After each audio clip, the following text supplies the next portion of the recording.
welcome to our quick dive into the ins and outs of launching and marketing your VR app on the MetaQuest App Lab. Is going to be our focus for today.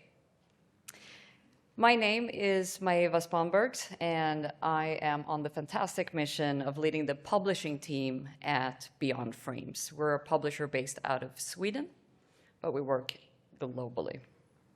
As a publisher, part of my job is to guide our partner developers through the maze of app development, but that also includes navigating the journey from App Lab into the big leagues on the main store.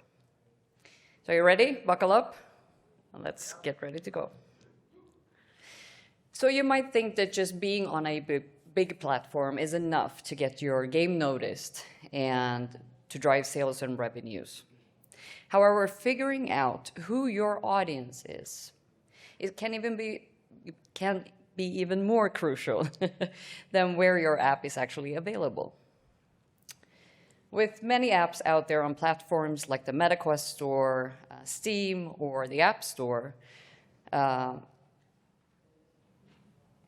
standing out gets tougher and tougher every day. You need an experience that not only grabs attention, but also appeals to a broader audience. If you're thinking about launching your app, consider starting with App Lab in the context of giving it an early access launch.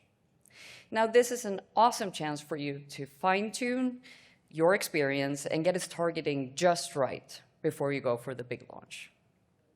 App Lab can also offer a stepping stone towards making it into the curated channels later on.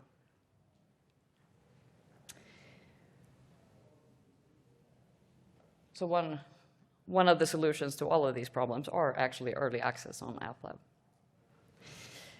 So you're ready to go. Your finger is on that publish button. But hang on a minute.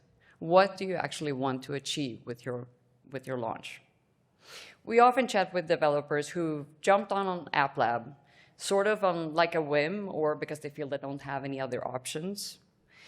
They upload a game, hit that publish button, and then bam, nothing happens. There's no visits to the PDP, and there's no sales. So let's talk about diving into App Lab with a clear purpose in mind instead. Now, this platform isn't just a launchpad. It's a fantastic workshop for honing your game. From fine-tuning features and collecting design feedback, you can also start building your community that is engaged with your product already from the get-go. App Lab is your sandbox, and it's a great place to start your journey. And also the good part, App Lab offers both open and closed environments for testing. This means that you have the flexibility to actually decide how and when you get feedback on your app. It's about making the most of this opportunity to interact with your audience and let them have a say in the evolution of your game as well. So consider using App Lab as a strategic tool in your development journey and ask yourself, what questions do you want help answering while you're on App Lab? Now, you might not be on board with the whole early access approach. It can be a scary thing. You're exposing yourself and your creation to the world. Now, this is the most common counterpoint that we hear from primarily creatives. I don't want anybody seeing it before it's done, right? I don't want to show anyone. But let's talk about why making games in your own little bubble is a very risky move, especially if you're depending on the sales and revenues of the game after it launches. Imagine having a little genie in your bottle, ready to make your every wish come true, like everybody having the exact same opinions and thoughts as you do. Would be dreamy, right? But let's face it, most of us aren't that lucky, and most of us aren't like each other either.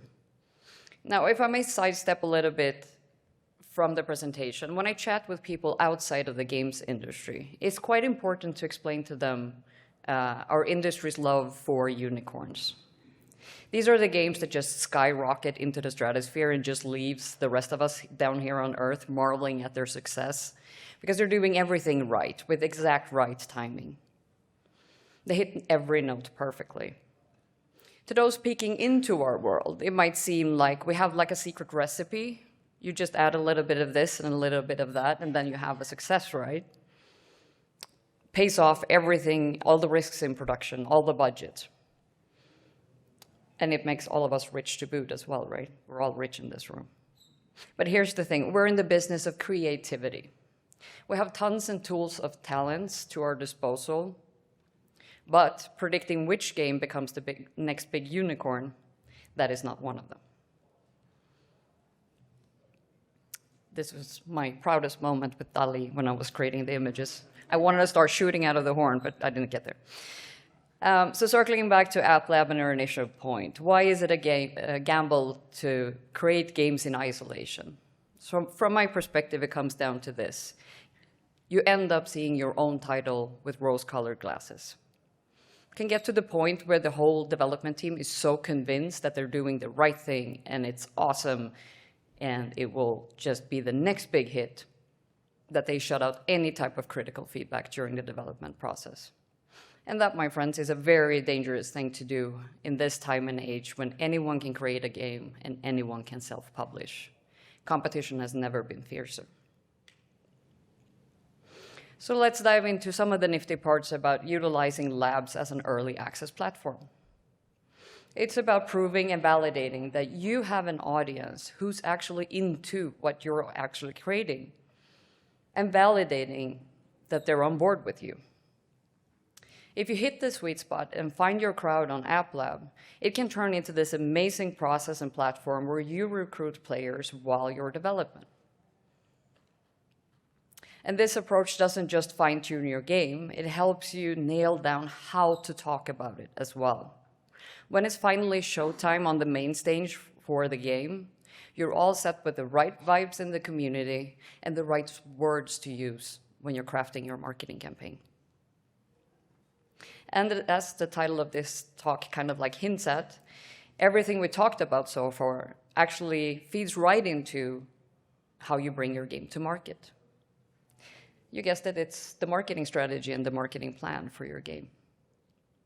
So circling back into the main point about launching with intent on AppLab, let me lay out a few basic questions that you can actually be asking yourself on your journey on AppLab to kick off your marketing campaign early, but also to solidify your audience base.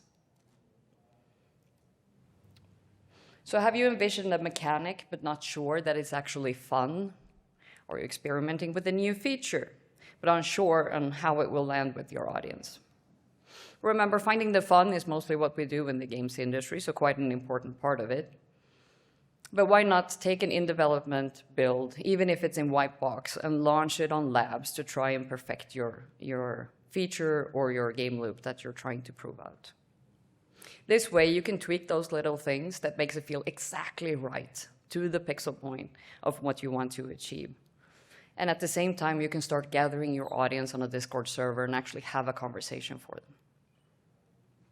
Or are you wondering about your game's stickiness? Are you questioning if players are eager to come back for more in your game?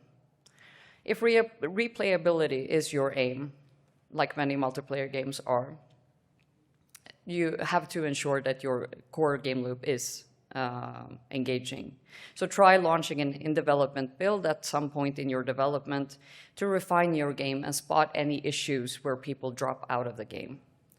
And while AppLab has a really good dashboard for your retention, maybe also consider implementing a third-party telemetry tool to actually help you pinpoint and refine those congestion points, especially if your game is on a larger scale. Now, you might be wondering, who is my audience? Is your game nearly finished and you don't even know how to start marketing it? Well, it's technically never too late to start looking for your players, but ideally you should probably have a good idea who's your intended audience before you actually start developing the game, I would argue. But hey, it's never too late, better late than never. By releasing a limited portion of your game on labs, ideally around alpha, you can again start having that conversation early on and start getting those proof points. And why alpha? Because if you're asking for feedback, you should actually be willing to actually implement and act on it at a certain point in time. So if you do it too late, it might be too late to actually act on the feedback as well. Okay, the title of this talk said marketing, and we haven't talked so much about marketing so far, right? So let's get into the marketing magic and sprinkle some magic dust on this presentation. All this chatter about testing and development isn't just random babble. It is actually a key to your marketing strategy as well. So why? Because every step of development is a chance to engage with your community. Think of your marketing plan as a series of moments or beats, and each beat is an opportunity to actually communicate with your player base. You just need something compelling to actually have that conversation around as well. So let me break down how you can structure a marketing plan with the early access approach. This strategy isn't just about keeping your game in the spotlight. That is one of the most common mistakes we see. We just try to shout and throw our hands in the air and hope that people see us. But this is actually about creating genuine moments where you can connect with both your community and potential new buyers as well. So here's an example of that. I'm going to have a sip to drink, so please have a look at that or take a picture if you want to.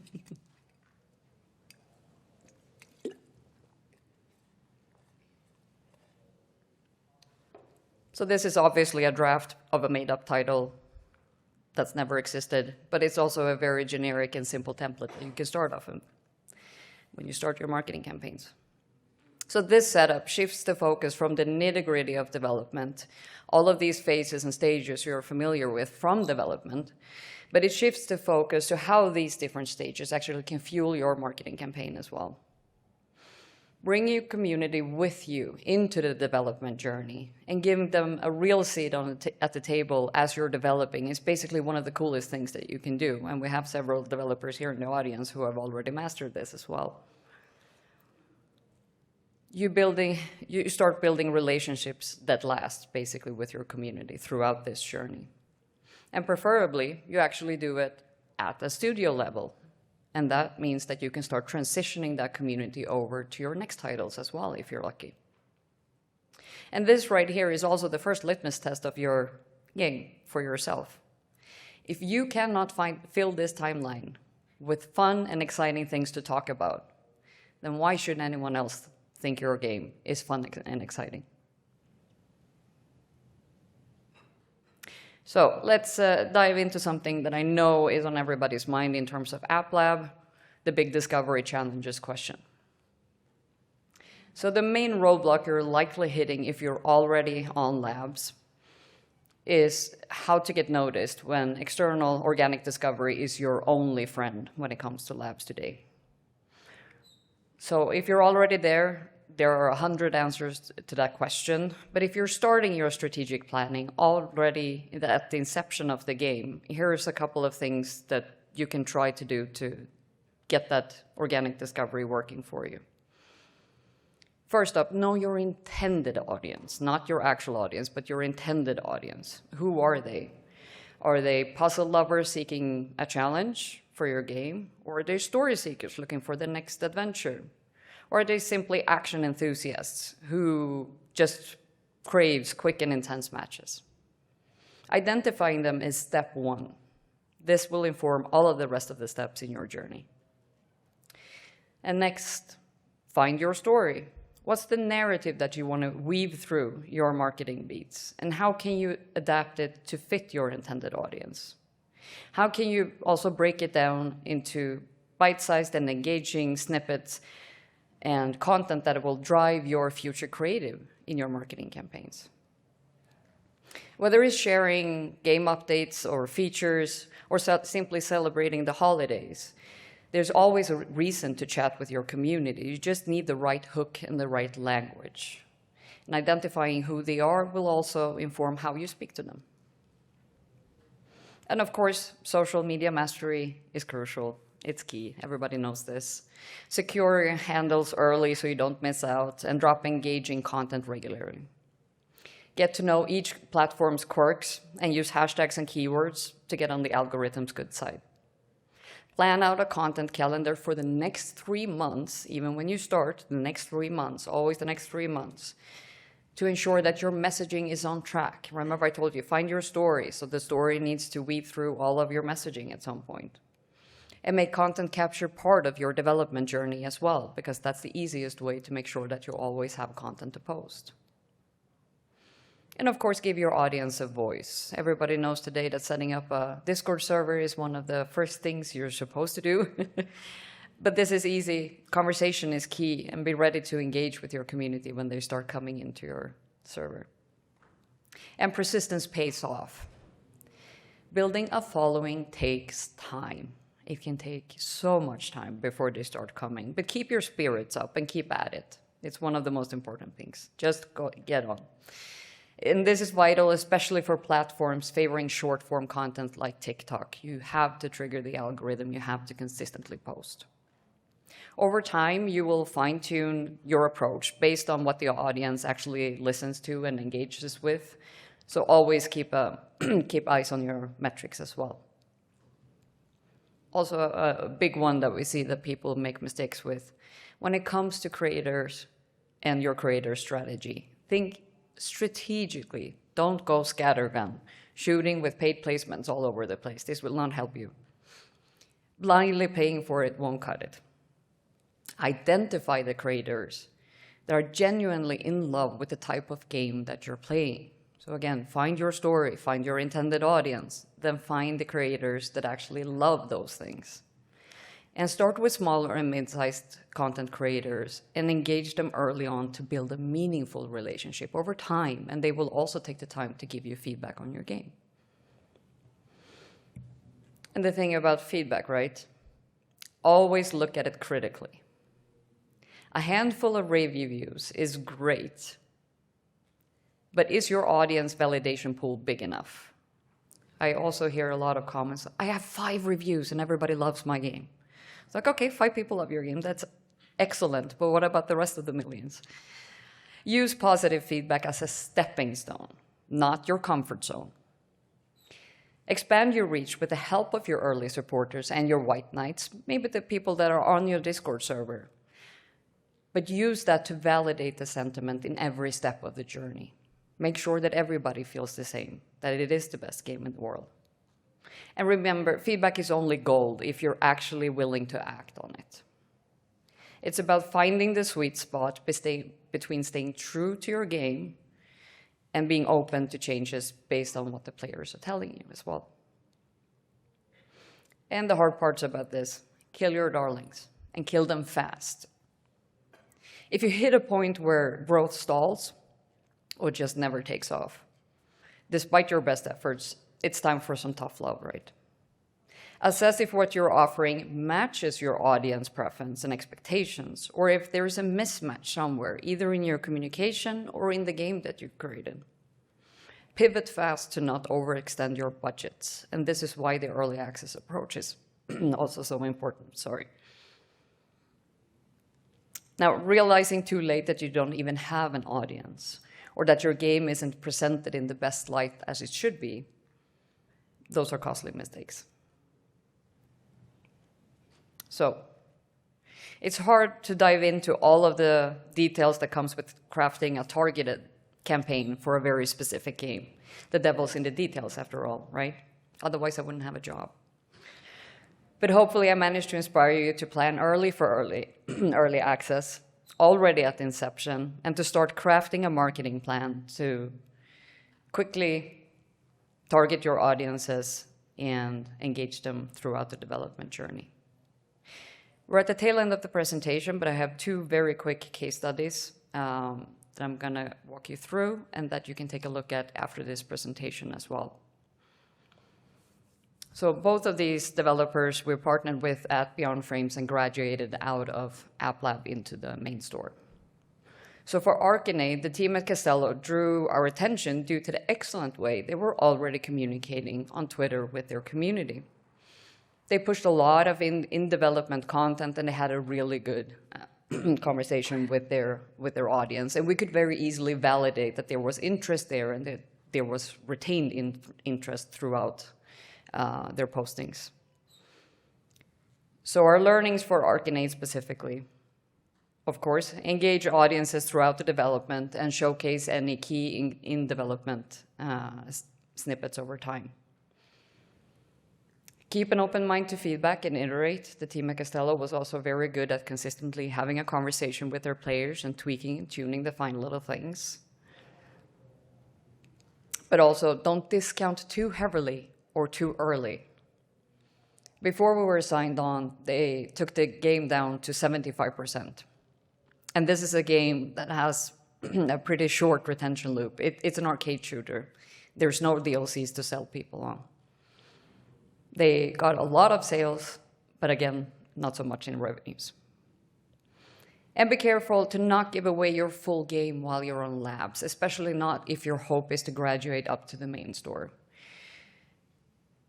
If your ambition is to graduate, the process takes time and a little bit of budget, but it's better to start to perfect your game and then utilize the marketing beat that is the graduation and actually give players more and thank them for actually having played on App Lab and give them the full game at launch. So for our second case study, Ghost of Tabor by Combat Waffle. So the team at Combat Waffle utilized a known flat screen model, launching in closed alpha to start building their community. And during that alpha, they also validated the game's stickiness and made sure everybody who participated was allowed to post content from that closed alpha. As the initial audience definition was clear, this is basically Tarkov in VR, so it's very easy to kind of like hone in where you need to go. And with the hook validated at alpha, the game's 11 months on App Lab was used to further refine, quality assure, and complete the game while it was on lab. The highly engaging social media content, which included educating prospective buyers of how to find the game on App Lab, so there was a lot of TikTok videos being posted with the exact path of how to find the app, which had a lot of views on it. All of this just validated the core loop and the engagement of the community before it launched. And Ghost of Tabor just graduated from App Lab on February 8th to the store, and it's had more than 30 consecutive days now on the top 5 list on the store. Just dropped down below. So the learnings from Ghost of Tabor utilized closed and open alpha and beta phases to validate the stickiness of the game. And if there's an opportunity, meaning that you start seeing retained revenue of the product, make parts of your social and community team internal. There's something magic happening when you grow to the phase and you can put your community team together with your devs. There's just nothing else like it. So use external help when you can, but when you come to the level where you can actually put them internally, that usually gives you a nice kick in your marketing campaigns. And listen and adapt to community feedback and communicate candidly and clearly with your community. And of course, take your time on labs. Don't rush out to store. Reinvest in polish and iterate until it's properly done and ready for the big show on store. So let's loop back into the essence of today's talk. Launch with intent on App Lab.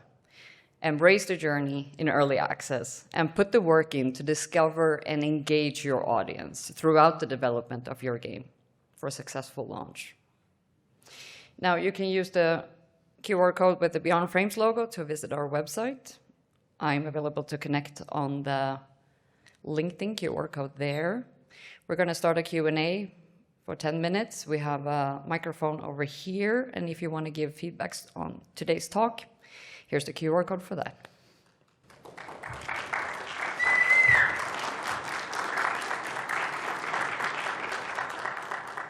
Hello. Hi, thank you for your great talk. I have 2 questions. The first one is, how should we price our App Lab early access? I mean, for example, if we have a target price when we go to the major league, Yeah, but should we maybe have a lower price so more people might want to try the App Lab, or is it just we just should go straight to the target price that we set in our early phase of planning?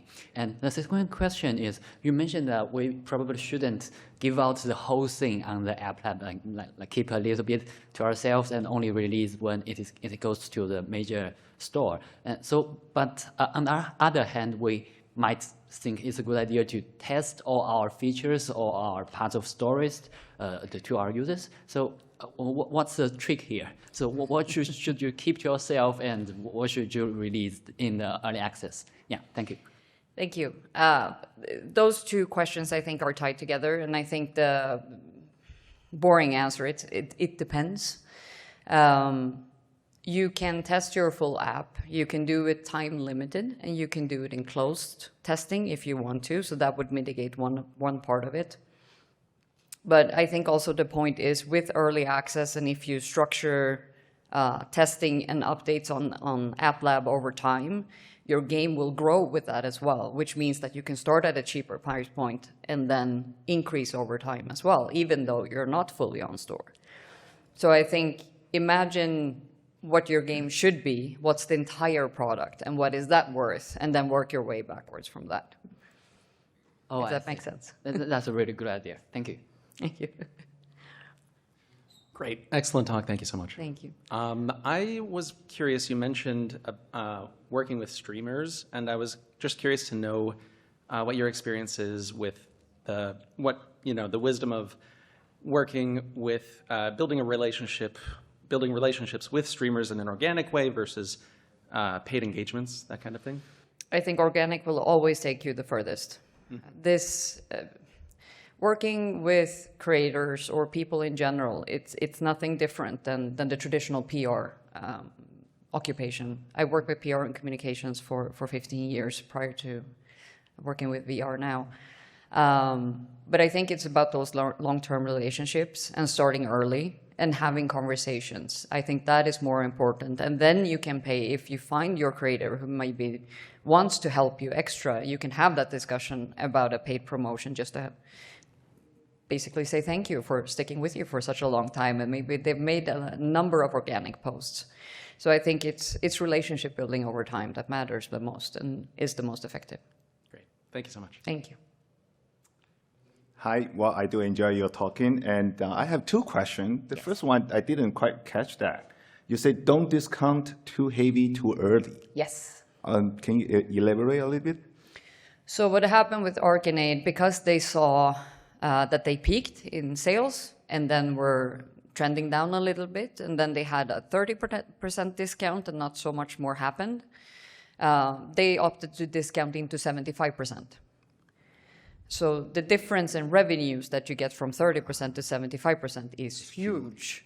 They sold a lot of units at 75%, but the revenue was not good at all. And they lost opportunities to bring those people into the sales funnel later on. This is something that we look at quite significantly as a publisher. We have a discount strategy where we are very careful to not go into heavy discounts too early. We consider a title in catalog management in about a year after its launch, and that's when we start looking at 50% or more in discounts. All right, the following question is a little bit tricky. As a developer, how should we choose a publisher? And what should we take into consideration? Thank you. So I think the first thing is everything in business is relationship, and especially in the games industry. If you find somebody that you feel that you trust and like and has an offer, of course, that you think is good, then that is probably the one you want to work with. Early on, if you're looking and talking to several people at the same time and you feel that something is not right, trust that gut feeling. I think that's my best advice. All right, thank you. Yeah. Hi, thank you for the talk. Thank you, Celine. When you happen to have a game in development that has received funding from Meta, which usually comes with a guaranteed release on the main store, are you still allowed to go prototyping, testing things out on the App Lab, or is that not, I mean, in your experience, has this been possible? I think this is something for Meta to respond to. But in my experience, I think there's ways to do it, absolutely. I had this conversation with another developer, slightly different situation, but in terms of testing on AppLab, and if you're afraid to give your entire product away, maybe you think that there's competition advantages for keeping certain things to yourself, you can launch in a white box version, and you don't need to name the title and retain the app ID of a test as the intended game you're launching. So you could potentially, hopefully, we've tried this before and I've seen other people try this. You can launch 3 different apps that does 3 different things that are very focused on the specific things that you want to test. But then your game is the 4th version of that. And then you just remove the other 3 when you feel that you're done with those tests. So I think there's way to test, absolutely. Thank you. So we have about 3 minutes left. No? All done? All Hi, done. thank you. I will be outside in the hallway. If you have any more question, I will hang around there for 10 minutes and come and grab me.